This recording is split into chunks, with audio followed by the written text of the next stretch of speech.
할렐루야, 사랑하는 성도 여러분, 오늘 아침도 굿모닝입니다. 이 아침의 말씀으로 시작하는 저와 여러분의 발걸음 위에 이 말씀의 능력과 은혜로 충만하게 주님의 이름으로 축원합니다. 오늘 우리가 함께 나눌 말씀은 요한복음 11장 35절로 44절의 말씀입니다. 오늘 말씀은 우리가 잘 알고 있는 나사로에 대한 이야기입니다.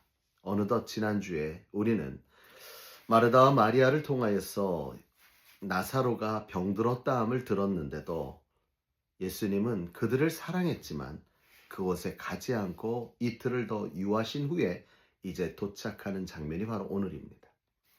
그런데 도착해 보니 이곳의 현지의 사정은 아주 너무나도 슬펐고 또 예수님조차도 마음에 너무 아파서 오늘 본문 말씀에 보니까 35절에 예수께서 눈물을 흘리시더라 라고 말씀하고 있는 것을 보게 됩니다.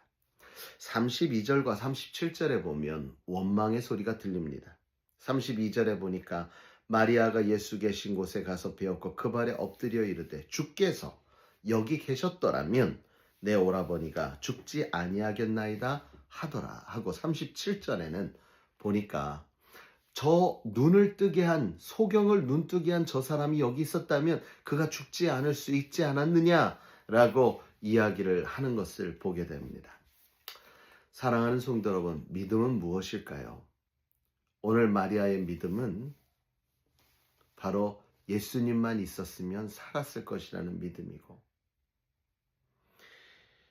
유대인, 오늘 말을 하는 유대인 그 어떤 이가 말하는 것은 저 맹인의 눈을 뜨게 했으니 죽지 않고 살릴 수도 있었겠구나 하는 그저 막연한 믿음도 보였습니다.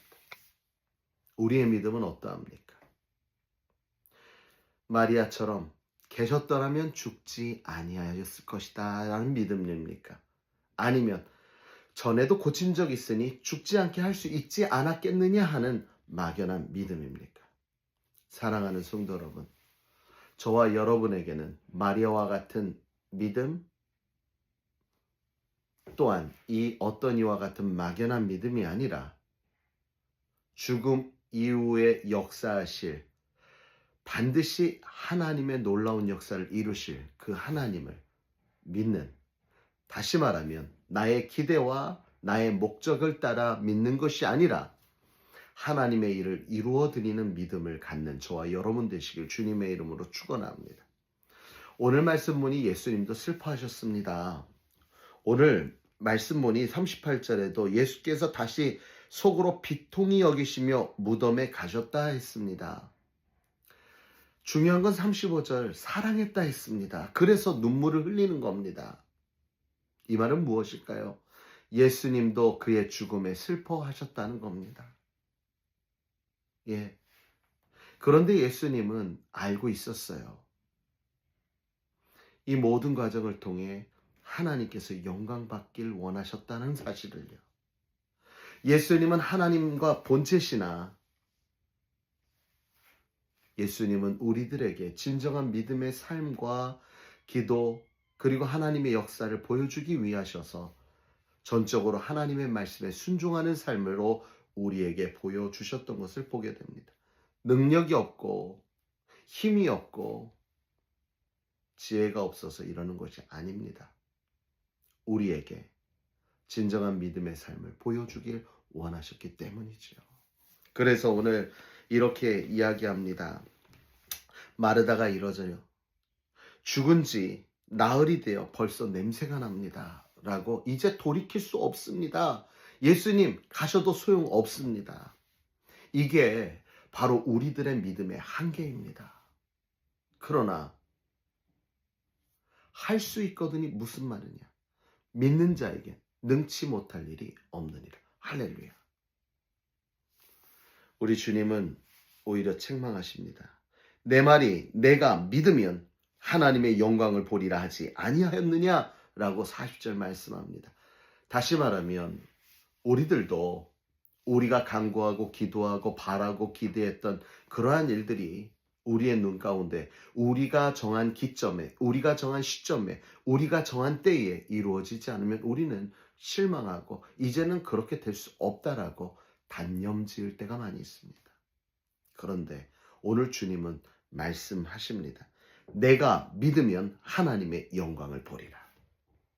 우리가 믿는 것이 먼저요. 믿을 때 하나님의 영광은 나타날 수 있다는 거죠.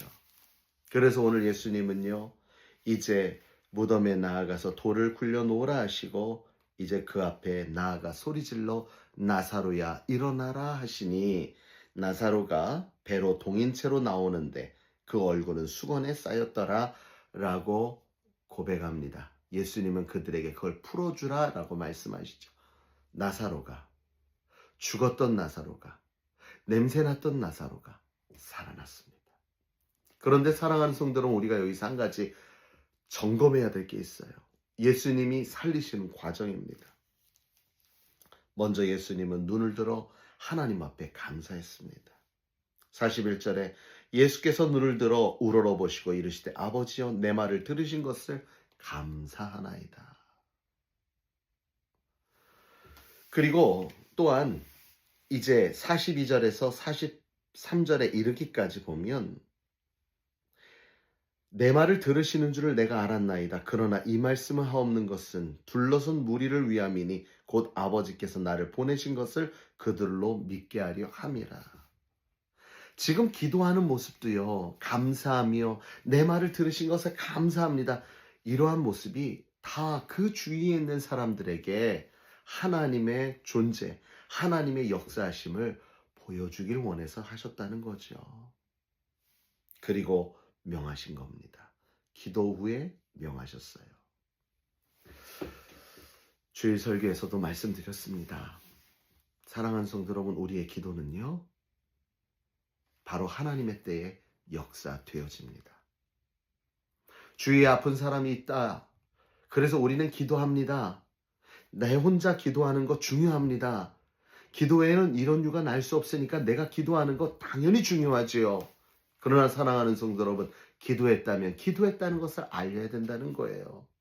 내가 당신을 생각하고 기도했고 내가 당신의 병을 위해 기도했고 내가 당신을 위해 지금도 간구하고 있다는 것을 알리는 겁니다.